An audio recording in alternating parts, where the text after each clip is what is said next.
जी, अरसलान हुसैन, आप कैसे हैं?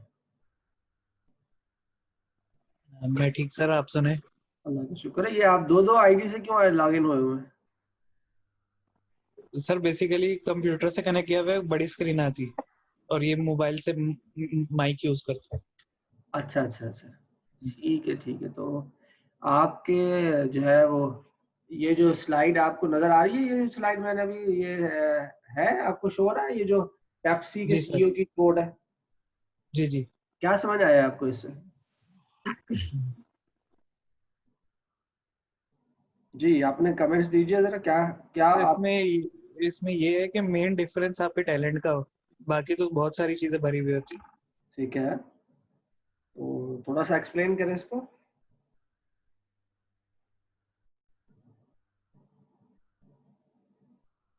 जी बेटा बोले ना, इसे एक्सप्लेन कीजिए ज़रा। सर मुझे जो समझ आ रहा है उसमें ये है कि सक्सेस एंड फेलियर में डिफरेंस टैलेंट का होता है। मतलब जो जिसके पास टैलेंट होगा वो सक्सेस हो जाएगी और जिसके पास नहीं होगा वो फेल हो जाएगा।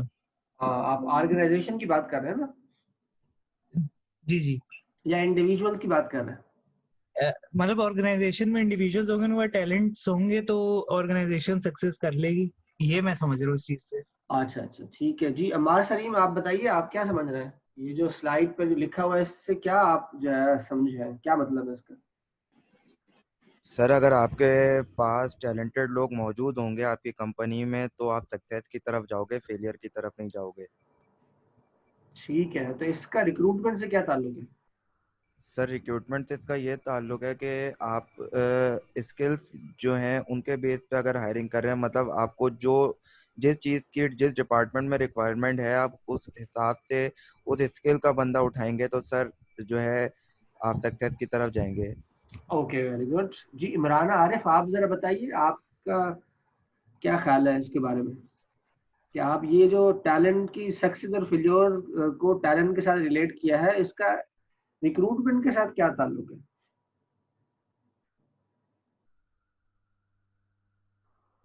जी, इमरान आरिफ है हमारे साथ?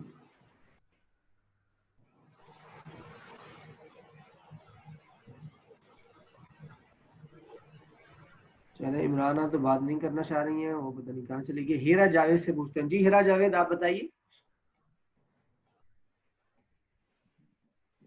सर इसमें ये बताया गया कि मतलब पूरी ग्लोब में जो है कंपटीशन इतना ज्यादा है, और अगर हम जो है कि हम इसका सक्सेस की तरफ जाना चाहते हैं तो मतलब हमारे पास टैलेंट होना चाहिए, स्किल होने चाहिए। ओके और ठीक है, तो रिक्रूटमेंट से ये ताल्लुक है कि जी जी बोले।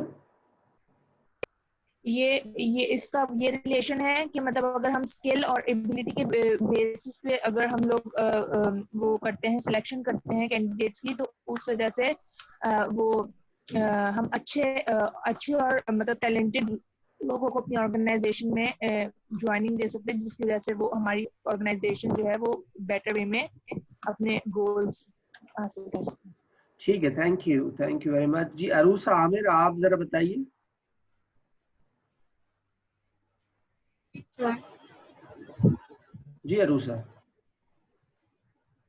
सर इस कोड का मतलब यही है कि पूरी दुनिया में जो है ना आजकल कंपटीशन बहुत ज़्यादा बढ़ गया है मार्केट में। जैसा आपने एग्जांपल दी थी कि बहुत सारे एमबीएस भी हो गए हैं और बीबीए वगैरह बीबीए के लोग भी बहुत ज़्यादा हो गए हैं। तो उसमें कैंडिडेट्स को सेलेक्ट जो है वो टैलेंट की बिना पर जो उनको सेलेक्ट किया जाता है, उनको रिक्रूट किया जाता है, और कैंडिडेट पर डिपेंड होता है कि वो उस चीज़ को किस तरह लेते हैं। अगर वो अच्छी तरीके से अपनी जॉब को करेंगे तो वो सक्सेस होंगे, वरना उनमें फेलियर ही होगा। अच्छा ओके, यहाँ ऑर्गेनाइजेशन की बात हो रही है। ऑर्गेनाइजेशन में किस तरह जो है ये ऑर्गेनाइजेशन को कैसे बेनिफिट होगा? सर अगर कैंडिडेट अपनी जॉब फुलफिलमेंट से करेंगे और अपनी स्किल्स के और टैलेंट पे के बिना पर करेंगे और मन लगाकर करेंगे, मतलब ऑर्गेनाइजेशन की बेनिफिट के लिए करेंगे, तो ऑर्गेनाइजेशन ऑब्वियसली जो है कि ऑर्गेनाइजेशन जो है वो सक्सेस की तरफ जाएगा। चलें, थैंक यू वेरी मच। जी बिलाल याकूब, बिलाल याकूब आप सुन सकते हैं? जी सर। जी तो बताइए, ये जो कोड यहाँ लिखा हुआ है जो पेप्सी के सीईओ ने लिखा है, इसका मतलब क्या है? क्या समझ में आया? इसकी इंटरप्रिटेशन मेरे हिसाब से ये है कि अगर किसी ऑर्गेनाइजेशन में टैलेंटेड लोग हैं तो they come up with new ideas, new innovations, और जिसका जो है वो ऑर्गेनाइजेशन को बहुत फायदा होता है उनके नए आइडियाज से, नए अपने जो अपने अपने सेक्टर्स में अपने अपने रिक्वायर्ड डिपार्टमेंट्स के अंदर जो अच्छाई, जो बेहतरी लेके आ सकते हैं, वो टैलेंटेड पीपल्स ही लेके आ सकते हैं जो स्ट्राइव हार्ड कर रहे होते हैं betterment, for the betterment of the organisation. ठीक है जी, थैंक यू वेरी मच। तो हम आगे बढ़ते हैं थोड़ा सा। 34 लोगों ने ज्वाइन कर लिया हमें, हम आगे बढ़ते हैं नेक्स्ट स्लाइड की तरफ। हमारे पास नेक्स्ट क्या है ये देखते हैं। जी ये है इखलास। आप कुछ कहना चाह रहे हैं? जी इखलास बताइए, क्या कहना चाह रहे हैं? सर मैं इसके बारे में ये कहना चाह रहा हूँ कि अगर हम इसको रिक्वायर्ड से जोड़ते हैं इस कोटेशन को, तो जस्ट लाइक किसी भी ऑर्गेनाइजेशन में जब हायरिंग होती है और नॉर्मल पीपल यानी कि नॉर्मल पोस्ट के लिए, लाइक किसी भी बैंकिंग ऑर्गेनाइजेशन में, तो नॉर्मली क्वेश्चंस होते हैं लाइक आपकी एजुकेशन के हवाले से, स्किल्स के हवाले से। But on the senior level like EVP, SVP या CEO के लेवल पे जब आपसे इंटरव्यूज़ वगैरह होते हैं, तो उसमें आई थिंक एक क्वेश्चन बड़ा बेस करता है कि क्योंकि जब आपके पास कॉम्पिटिटर्स बाहर बैठे हुए होते हैं तो यू नो कि वो सारे के सारे वेल क्वालिफाइड होते हैं, वेल एक्सपीरियंस्ड होते हैं, उनका बैकग्राउंड और उनकी बिजनेस का टर्नओवर्स वगैरह सब सेम होता है। But the thing is that कि वो जो जजमेंट होती है रिक्राइटर की, वो आई थिंक बेस करती है क्वेश्चन पर, जो मेरा एनालिसिस है कि what is the failure of your life and how did you come back from that, यानी कि आपकी ज़िंदगी का सबसे बड़ा फेलियर क्या रहा और आप उससे बाहर किस तरह से आए। तो मैं इस कोड को इस तरह से जो है वो कंक्लूड करता हूँ। चलें जी, thank you very much, thank you. Okay ये देखिए जी, ये हम रिक्रूटमेंट सोर्सेज की हम बात कर रहे थे। पहले हमने रिक्रूटमेंट की डेफिनेशन को हमने देखा।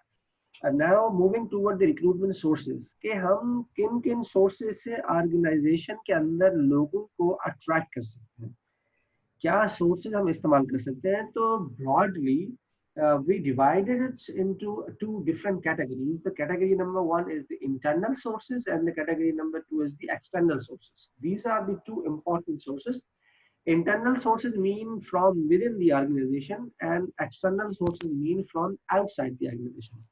People hired from outside the organization is called the external source. और अगर वो people जिनको आप recruit करते हैं या जिनको आप attract करते हैं through internal sources, that's called the internal recruitment, internal sources. तो हम सबसे पहले इंटरनल सोर्सेज की हम बात करते हैं। तो इंटरनल सोर्स ये सारी वो चीजें हैं जो कि already you people have seen in your organisation, जैसा कि transfer from one department to another department, this is also a kind of recruitment. Promotions, एक जो है जूनियर पोजीशन से सीनियर पोजीशन की तरफ अपग्रेडिंग, डिमोशंस, आप डिमोट भी बाज़ दफ़ा जो है वो हो जाती है चीज़ें। रिटायरमेंट्स, लोग जो है छोड़ के चले जाते हैं, रिटायर्ड हो जाते हैं। रिट्रेंचमेंट का मतलब होता है कि आपको निकाल दिया ऑर्गेनाइजेशन से, या आप दोबारा आपको जो है जो निकाले हुए लोग हैं उनको वापस आप ऑर्गेनाइजेशन में जो है वो बुला रहे हैं। जो आपने पहले ले ऑफ किया था, उस ले ऑफ के अंदर कुछ लोग जो है अब आपको रिक्वायरमेंट हुई है तो आप उन लोगों को वापस बुला रहे हैं। Then dependents and the relative of the deceased employees, वो बंदा जो आपकी ऑर्गेनाइजेशन में पहले काम करता था, उसकी डेथ हो गई ड्यूरिंग दी एम्प्लॉयमेंट, तो उसके एम्प्लॉइज जो होते हैं उनके जो रिलेटिव्स होते हैं, उन रिलेटिव्स को अगर आप जॉब दे रहे हैं, this is also include in the internal recruitment. तो इंटरनल रिक्रूटमेंट के ये डिफरेंट जो है सोर्सेज हैं जो कि आपने देखा कि विद इन द ऑर्गेनाइजेशन जो है उसको हम जो है वो देख रहे हैं। उसके बाद जब हम आउटसाइड द ऑर्गेनाइजेशन जाएंगे तो फिर हमारे पास है आप ऐड दे सकते हैं न्यूज़पेपर के अंदर, आप एजुकेशनल इंस्टीट्यूशंस में जाकर आप प्लेसमेंट ऑफिस से कोऑर्डिनेट कर सकते हैं, वहां जाकर आप टेस्ट ले सकते हैं, वहां जाकर लोगों को अट्रैक्ट कर सकते हैं। आपके पास आउटसोर्सिंग या प्लेसमेंट एजेंसीज होती हैं, उनसे आप कोऑर्डिनेट कर सकते हैं। बहुत सारे एम्प्लॉयमेंट एक्सचेंज की कंपनीज होती हैं, लेबर कॉन्ट्रैक्टर होते हैं, उनसे आप कोऑर्डिनेट कर सकते हैं। और अनसॉलिसिटेड एप्लीकेंट्स होते हैं। अनसॉलिसिटेड एप्लीकेंट से मुराद है कि वो जो बगैर ऐड के, या बगैर अभी आपके पास कोई जॉब नहीं होती है चाहे किसी भी ऑर्गेनाइजेशन के अंदर, जैसे आपने एमबीए पास आउट कर लिया या बीबीए पास आउट कर लिया, तो अब आप देखते हैं यार कहीं जॉब तो ऐड तो आया हुआ नहीं है, मैं फलान कंपनी में अपना सीवी सेंड करना चाहता हूँ, तो आप बिल्कुल क्या करते हैं कि आप ऐड के बगैर या जॉब आए बगैर आप अपनी मर्जी से पूरे साल में किसी वक्त सीवी सेंड कर देते हैं। तो ये वो सीवीज जो कि आप अपने उस वक्त में कभी भी सेंड कर देते हैं विदाउट एनी जॉब, तो वो अनसॉलिसिटेड एप्लीकेंट्स होते हैं, तो आप उनको भी इस्तेमाल कर सकते हैं। एम्प्लॉय रेफरेंस होता है, और इसी तरह recruitment at the factory gate, जो फैक्ट्री गेट के ऊपर लोगों ने ऐड लगाए हुए होते हैं, और वहां से भी आप इसको रिक्रूट कर सकते हैं। तो ये कुछ जो है हमारे पास रिक्रूटमेंट के सोर्सेज हैं। अभी भी और भी बहुत सारे सोर्सेज हैं। अभी इसके अंदर सोशल मीडिया का नाम जिक्र नहीं आया, सोशल मीडिया के बहुत सारे सोर्सेज, इसमें लिंक्डइन है,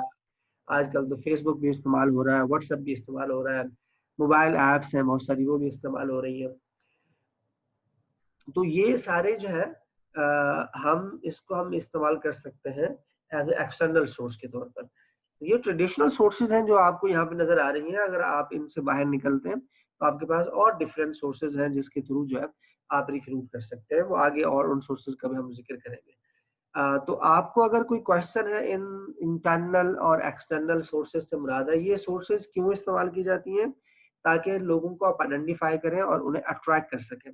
अब क्या ये सारी सोर्सेज एट ए टाइम इस्तेमाल की जा सकती हैं, या ये सोर्सेज को जो सूटेबल सोर्सेज हो जिस पोजीशन के लिए उसे हम इस्तेमाल कर सकते हैं, ये डिपेंड करता है कि कौन सा जो सोर्स है उसको आप किस पोजीशन के लिए इस्तेमाल करते हैं। That depends on the organization and that depends on the job title। जी कोई क्वेश्चन हो तो आप पूछ लें प्लीज।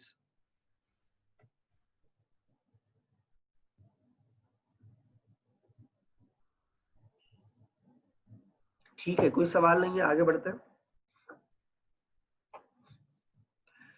ये कुछ एडवांटेजेस और डिसएडवांटेजेस है इंटरनल और एक्सटर्नल रिक्रूटमेंट के।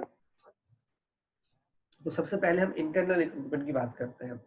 इंटरनल रिक्रूटमेंट का जो सबसे पहला एडवांटेज है वो ये है कि बेटर सिलेक्शन। बेटर सिलेक्शन से मुराद ये है कि आपके पास जो बंदा अवेलेबल होता है उसकी आप वीकनेस को, उसकी स्ट्रेंथ को आप पहले से ही मालूम आपको होता है।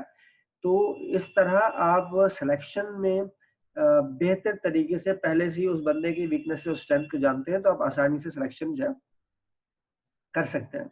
दूसरा इसका फायदा ये होता है कि एम्प्लॉय मोरल जो है वो इंक्रीज होता है, क्योंकि जब आप इंटरनली लोगों को प्रमोट करते हैं, जब within the organisation hiring कर रहे होते हैं, तो जो आपके अपने एम्प्लॉइज होते हैं उनका मोरल हाई होता है कि ये लोग वो जो पोजीशन खाली होती है वो हम में से ही सेलेक्ट करके इसे आगे बढ़ाते हैं। तो लोग अपने करियर को देख रहे होते हैं।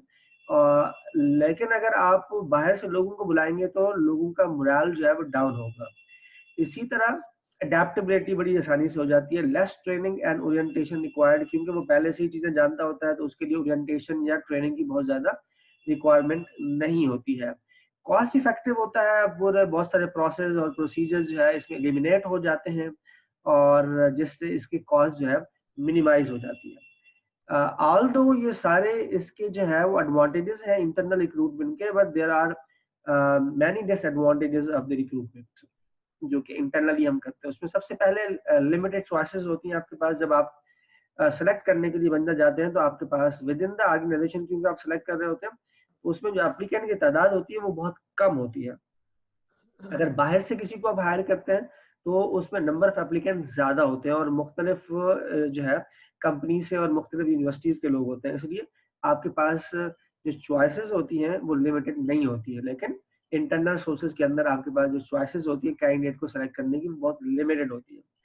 इसी तरह फेल्ड एप्लीकेंट्स बिकम डिसकंटेंट। अगर वो लोग जो आप विद इन द ऑर्गेनाइजेशन अगर आप किसी को सिलेक्ट करते हैं और वो लोग जो रिजेक्ट हो जाते हैं, ऐसे लोग जो है वो फिर डिमोटिवेट होते हैं, और ऐसे लोग जो है ये समझते हैं कि शायद यहाँ पर जो हायरिंग की गई है ये जो है वो किसी के रेफरेंस की बेस पर या किसी के उसके साथ ताल्लुकात अच्छे थे तो इसकी वजह से उसको प्रमोट कर दिया गया और मुझे नहीं किया गया।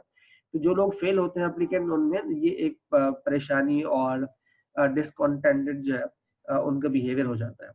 इसी तरह time wasted interviewing inside the candidate who will not be considered, definitely खैर ये तो आप जब आउटसाइड द ऑर्गेनाइजेशन वो करेंगे तो उसमें भी ये चीजें आती हैं कि जब आप इंटरव्यू करेंगे तो वो कैंडिडेट जो रिजेक्ट हो जाएंगे उसके ऊपर टाइम होगा, वो इंटरनल और एक्सटर्नल दोनों में डिसएडवांटेज है।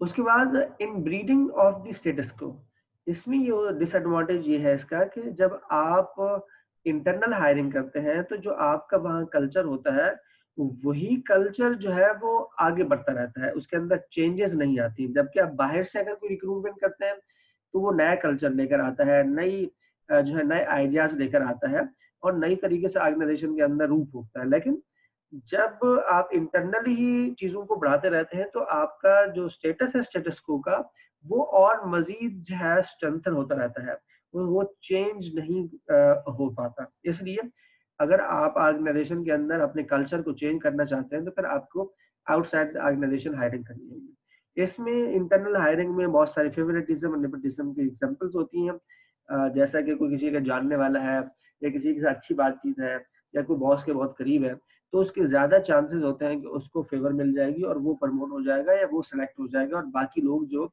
करीब नहीं है लोगों को उनको फेवर नहीं मिलेगी। जबकि एक्सटर्नल रिक्रूटमेंट में ऐसा बहुत कम होता है। इसी तरह एक्सटर्नल रिक्रूटमेंट है जिसके डिसएडवांटेजेस हैं। सबसे पहले तो ग्रेटर चॉइस ऑफ सिलेक्शन, जैसे कि इंटरनल में लिमिटेड चॉइसेस थी लेकिन इसमें बहुत ज्यादा चॉइसेस होती हैं।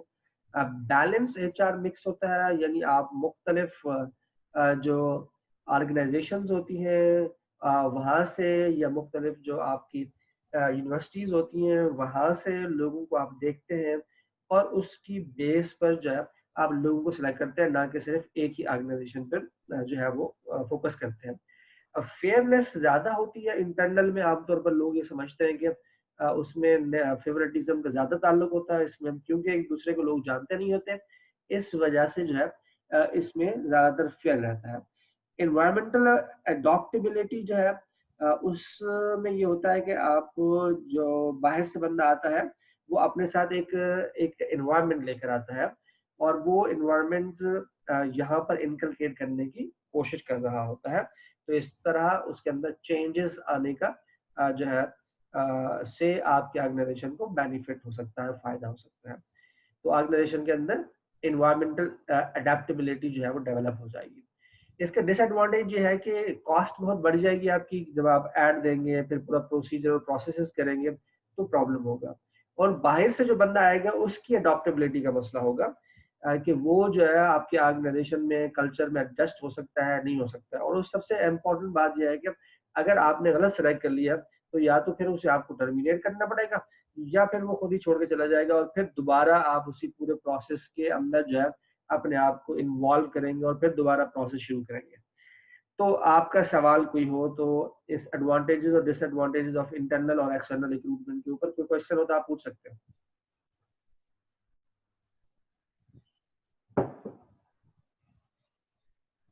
क्लियर है सर। जी उस्मान लाइक, आपका कोई सवाल हो तो बताइए, आपको समझ में आ गया उस्मान?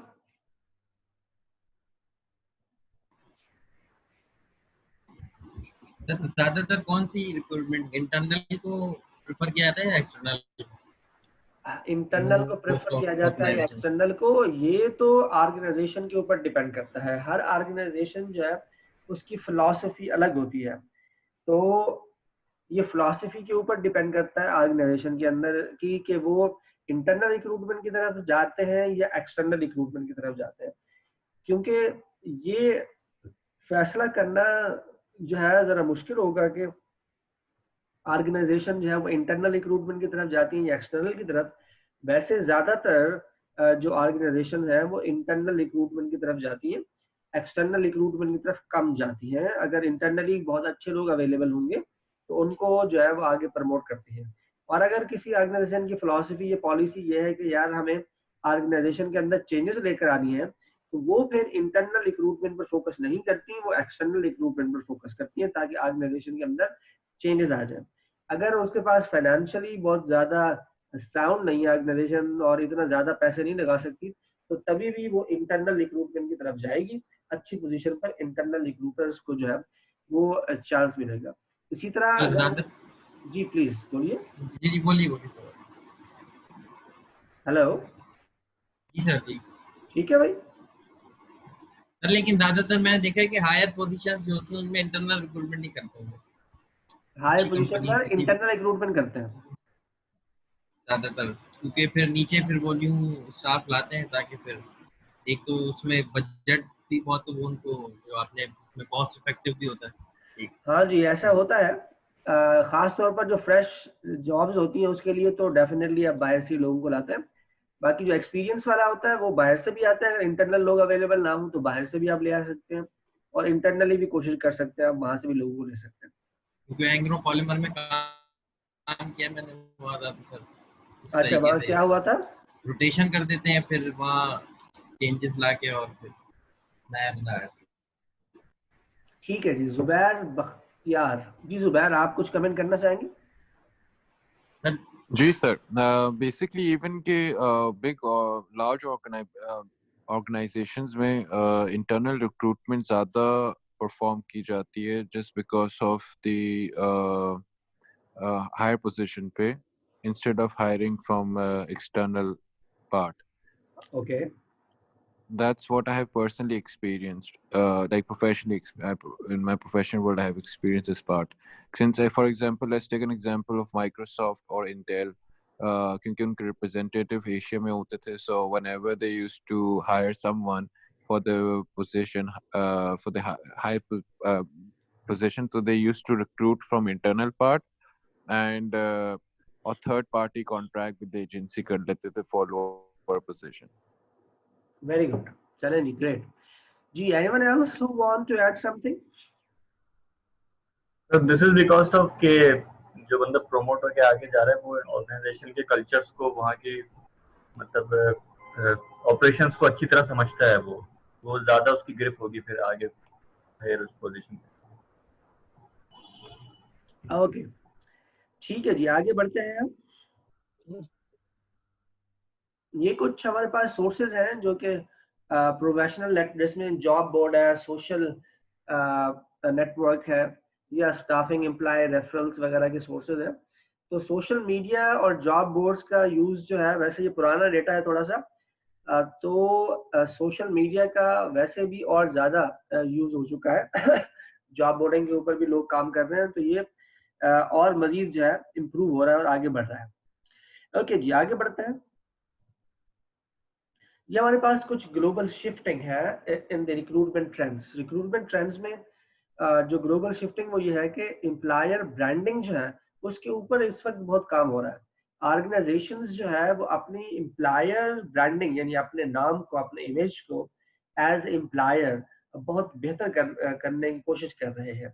और वो इसके ऊपर हमारे पास जैसे Google is the world most in demand employer brand, यानी ऑर्गेनाइजेशन जिसको लोग ज्वाइन करना चाहते हैं, यानी ग्रेट प्लेस टू वर्क जिसको हम कहते हैं। तो अगर कोई अपनी ऑर्गेनाइजेशन को ऐसा बनाना चाहता है कि वो ग्रेट प्लेस टू वर्क हो, लोग उसको ज्वाइन करना चाहें, तो ऐसी इसमें जो है हमारे पास काफ़ी सारी एग्जांपल्स हैं, जिसमें पहले एग्जांपल मैंने आपको गूगल की दी है, फॉलोड बाय एप्पल है, माइक्रोसॉफ्ट है, फेसबुक है, यूनिलीवर है।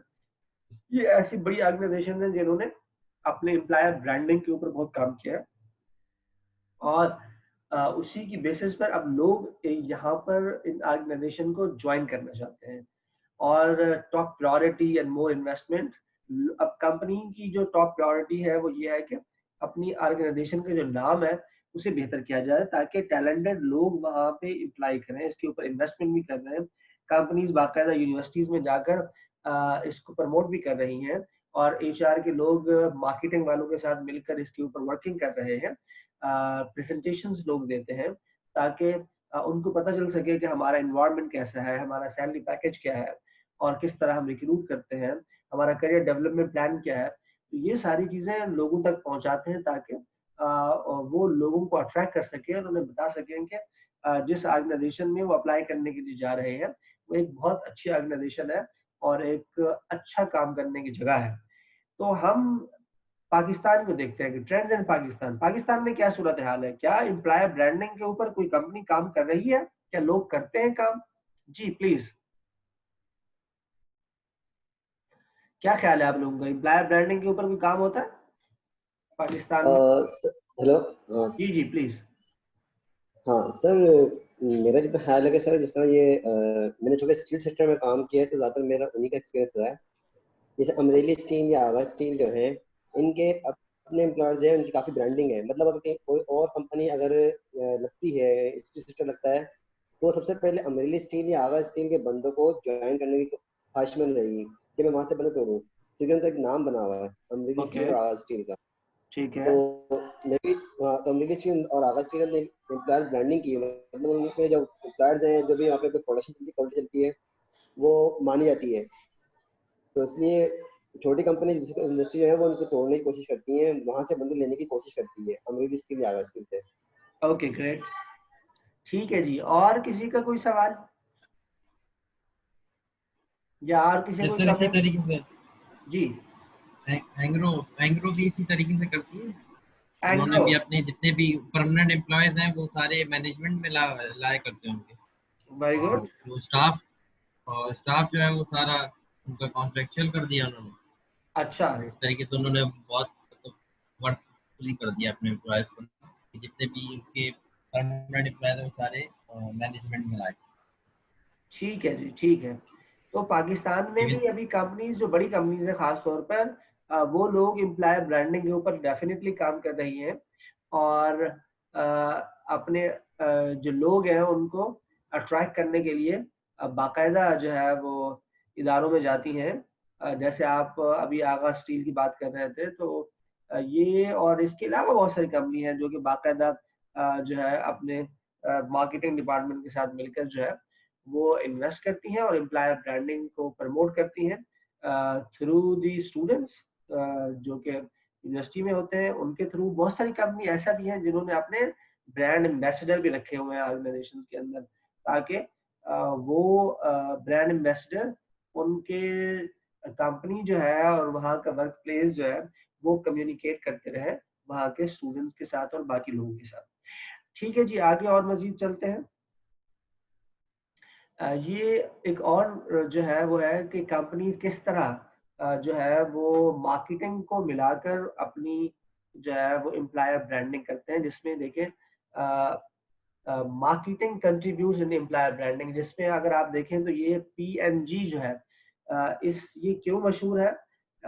इसकी ब्रांडिंग क्या है? इसकी ब्रांडिंग ये है कि इमेज ऑफ प्रोडक्ट, इसकी जो प्रोडक्ट्स होती हैं उसकी क्वालिटी बहुत अच्छी होती है, जिसकी वजह से जो है PNG को लोग जानते हैं और उसी की बेस पर जो है उसको मार्केट करते हैं। इसी तरह एमनेट्स है। एमनेट्स को क्यों लोग याद करते हैं या उसको क्यों ज्वाइन करना चाहते हैं? क्योंकि एमनेट्स जो है उसकी सर्विसेज के हवाले से बहुत मशहूर है कि एमनेट्स की सर्विसेज जो है बहुत अच्छी होती है, तो उसी को सामने रखकर आप एम्प्लॉयर ब्रांडिंग कर सकते हैं। माइक्रोसॉफ्ट है, इनोवेशंस के आप देखेंगे माइक्रोसॉफ्ट में हर आए दिन कोई ना कोई नई चीज है वो पड़ी होती है, तो इम्प्रूवमेंट बहुत ज्यादा आ रही है माइक्रोसॉफ्ट के अंदर, उसको सामने रखकर आप लोग उसको जानते हैं। इसी तरह रिलैक्स जो वॉच है उसको लोग देखते हैं, क्वालिटी ऑफ रिलैक्स जो है वो बहुत ज्यादा है। तो इस तरह जब एम्प्लॉयर ब्रांडिंग कर रहे होते हैं तो लोग जो है अपनी जो खास उस ऑर्गेनाइजेशन की बात होती है उसको साथ में इस्तेमाल करते हैं और उसको इस्तेमाल करते हुए अपनी ऑर्गेनाइजेशन की एम्प्लॉयर ब्रांडिंग करते हैं कि देखें जी हमारे यहाँ क्वालिटी पर बहुत काम होता है, हमारे यहाँ बहुत अच्छा इन्वायरमेंट है, यहाँ परफॉर्मेंस बेस्ड कल्चर होता है, यहाँ पर करियर डेवलपमेंट बहुत अच्छी होती है। तो इन सारी चीजों को साथ लेकर जो है वो चल रहे होते हैं। इसी तरह हम आगे बढ़ते हैं और तो हमारे पास जो है ये एम्प्लॉय रेफरल्स की तरफ लोग बहुत शिफ्ट हो रहे हैं। एम्प्लॉय रेफरल्स के बहुत सारे बेनिफिट भी हैं, जैसे कि employee referral can remain on the job 3 time longer than other applicant, यानी रिटेंशन रेशो जो है वो बहुत बढ़ जाता है जब आप एम्प्लॉय रेफरल के थ्रू हायर करते हैं। यानी अगर किसी के जान पहचान वाला जो कि आपकी ऑर्गेनाइजेशन के अंदर लोग काम करते हैं उसके थ्रू अगर आप प्रोसेस से गुजार कर उसे हायर करेंगे तो वो बंदा ज्यादा देर आपकी ऑर्गेनाइजेशन के अंदर स्टे करेगा। तो सबसे पहले इससे रिटेंशन रेशो बढ़ेगा। Number 2, employee referral hiring rate greater than 50%। यानी आमतौर पर जो एम्प्लॉय रेफरल के थ्रू लोग आते हैं उनका हायरिंग रेट ज्यादा होता है, क्योंकि अगर 10 लोगों को आप रेफर किया किसी ने तो उसमें से 5 लोग आमतौर पर हायर हो जाते हैं। जबकि जब आप ऐड देते हैं या बाहर एक्सटर्नल सोर्सेज से और किसी सोर्स से आप इस्तेमाल करते हैं तो उसकी परसेंटेज बहुत कम होती है हायरिंग की। इसी तरह बहुत सारी कंपनीज जो है वो इस एम्प्लॉय रेफरल के लिए अमाउंट भी इन्वेस्ट करती है। यानी जो एम्प्लॉय किसी अच्छे एम्प्लॉय को रेफर करेगा वो हायर हो जाएगा, तो उसके ऊपर उस एम्प्लॉय को जो है वो इंसेंटिव भी देते हैं। जैसे गूगल जो है आमतौर पर ऑन एवरेज $2000 जो है एक अच्छे जो है रिक्रूटर अगर कोई करा देता है, एम्प्लॉय रेफरल करता है तो एक बंदे को $2000 देते हैं। इसी तरह एप्पल जो है वो अपनी वर्क फोर्स का 30% जो है वो एम्प्लॉय रेफरल के थ्रू हायर करता है। यानी अगर एक साल में वो 100 लोग हायर करता है तो उसमें से 30 लोग जो होते हैं वो अपने जो उनके बेस्ट एम्प्लॉयज होते हैं उनके रेफरल के थ्रू जो है वो हायर करता है, और तकरीबन $1000 से लेकर $10,000 वो अपने एम्प्लॉयज को देता है। डिपेंड्स ऑन दी टाइटल और पोजीशन के ऊपर डिपेंड करता है। इसी तरह ग्लोबल ट्रेंड में ये है कि 39% लोग इसे हाई रैंक करते हैं और 8% लोग जो है इसे बेस्ट रैंक करते हैं। यानी अगर एम्प्लॉय रेफरल की रैंकिंग को देखा जाए तो 39% लोग ऐसे हैं जो ये समझते हैं कि ये बेस्ट बहुत अच्छा जो है हाई लेवल पर है, लेकिन 8% लोग ऐसे हैं जो ये समझते हैं कि ये बहुत ही बेस्ट और सूटेबल जो है एम्प्लॉय रेफरल जो है वो सोर्स है जिससे हम एम्प्लॉय को हायर कर सकते हैं। दिस इज अ की सोर्स ऑफ क्वालिटी हायरिंग। तो ये जो है क्वालिटी हायरिंग, क्योंकि आप एम्प्लॉय जो वहाँ काम कर रहा है वो किसी ऐसे ही बंदे को आमतौर पर रेफर करता है जो क्वालिटी हायरिंग जो अच्छी स्किल्स रखता है, क्योंकि उन्होंने वहाँ काम करते हैं। बाद में अगर वो अच्छा नहीं निकला तो लोग उसी को ही बोलते रहेंगे ये तुम जो है अच्छा बंदा जो है ऑर्गेनाइजेशन में नहीं लेकर आते हैं। तो आप लोग ये बताइए कि पाकिस्तान में क्या सूरत हाल है? क्या पाकिस्तान में एम्प्लॉय रेफरल पर लोग हायर करते हैं, या पाकिस्तान की कोई ऐसी कंपनी है जो एम्प्लॉय रेफरल के बेस पे अगर कोई हायर होता है तो उस एम्प्लॉय को पैसे देती हो या अमाउंट देते हो? कोई आप में से कुछ शेयर कर सकता है? जी सर, सॉफ्टवेयर कंपनीज में कराची में ऐसा हो रहा है, रेफरल सिस्टम है बिल्कुल। अच्छा ठीक है जी, सिस्टम्स लिमिटेड पाकिस्तान की सेकंड लार्जेस्ट सॉफ्टवेयर कंपनी है जिनका शार फैसल पे कराची ऑफिस है। तो ये 5000 देते हैं after completion of the internship period of the hiring. अच्छा वेरी गुड। तो ये 5000 किसको देते हैं? सर जिन्होंने रेफर किया है, जिस एम्प्लॉय ने रेफर किया है उसको। Okay great. और कोई अपनी एग्जांपल शेयर करना चाहेगा या कुछ कमेंट करना चाहेगा इसके ऊपर, एम्प्लॉय रेफरल के ऊपर? कोई आपका कुछ कहना चाहे आप? ओके आगे बढ़ते हैं। नेक्स्ट हमारे पास है जी पाउचिंग। ये एक नया कंसेप्ट है जो कि इंडस्ट्री में इस्तेमाल हो रहा है, पाकिस्तान में भी हो रहा है और बाहर भी हो रहा है, लेकिन ज्यादातर जो है ये आईटी इंडस्ट्री में इसका बहुत ज्यादा इस्तेमाल है। पाउचिंग का मतलब ये है कि जो आपकी ऑर्गेनाइजेशन है उसकी पूरी इंडस्ट्री के ऊपर जो है वो नजर हो, और वहां पर जो भी टॉप परफॉर्मर लोग हो उनका डेटा आपके पास अवेलेबल हो। टॉप परफॉर्मर्स का डेटा जो है उस कंपनी के पास अवेलेबल हो कि उसकी कितनी सैलरी है, वो कितनी सैलरी पे आपकी कंपनी में आ सकता है। ये बाकायदा इसके लिए जो बड़ी कंपनी है उन्होंने टीम बनाई हुई है जो कि ये डेटा कलेक्ट करती रहती हैं, उन लोगों से मीटिंग करती रहती हैं, उन लोगों के साथ लंच करते हैं, उन लोगों के साथ डिनर करते हैं ताकि उनसे इंफॉर्मेशन ले सके और उनसे आइडिया ले सकें कि वो किस पोजीशन पर ज्वाइन कर सकते हैं, कितनी सैलरी पर ज्वाइन कर सकते हैं और क्या इस वक्त मार्केट में उनकी रेपुटेशन है। तो ऐसे लोगों को आइडेंटिफाई करती हैं बाकायदा वो टीम्स, और फिर उनको जरूरत पड़ने पर अपनी ऑर्गेनाइजेशन के अंदर इनवाइट करती हैं, उन्हें रिक्रूट करती हैं ऑर्गेनाइजेशन के अंदर। तो ये एक इस वक्त बहुत ही पाउचिंग एक सोर्स है जिसके थ्रू लोग जो है ज्यादातर हायर कर रहे होते हैं। तो जैसे यहाँ पे लिखा हुआ है गूगल के पास बाकायदा डेडिकेटेड टीम है जो कि यही काम करती है कि दुनिया के अंदर जो बेस्ट से बेस्ट लोग अवेलेबल है उनको किसी तरह अट्रैक्ट करें, उन्हें हायर करें और अपनी टीम का हिस्सा बनाएं। तो ये जरा आप बताइए कि इसके बारे में आप लोगों का क्या ख्याल है? आप क्या समझते हैं कि ये एक अच्छी टेक्निक है? क्या ये पाकिस्तान में हो रही है या नहीं हो रही है? ऐसा होना चाहिए, नहीं होना चाहिए? What do you think?